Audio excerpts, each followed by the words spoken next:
आहेत की ज्याच्यामध्ये खोट्या केसेस करून मला कशी अटक करता येईल याचं षडयंत्र झालं।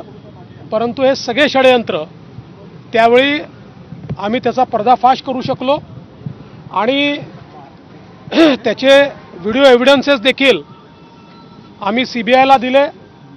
आजही आमच्या जो अनेक व्हिडिओ एव्हिडन्सेस त्याचे आहेत। एक गोष्ट निश्चितपणे सांगतो की महाविकास आघाडीच्या सरकारच्या काळामध्ये मी असेल, गिरीश महाजन असेल, प्रवीण दरेकर असेल, अनेक आमचे नेते आहेत की ज्या नेत्यांना अक्षरशः जेलमध्ये टाकण्याची सुपारी ही काही अधिकाऱ्यांना दिली होती, काही अधिकाऱ्यांनी घेतली होती, परंतु ते करू शकले नाहीत। कारण अनेक चांगले अधिकारी होते की ज्यांनी त्यावेळी त्या स्तरावर अशा प्रकारच्या खोट्या केसेस करायला नकार दिला।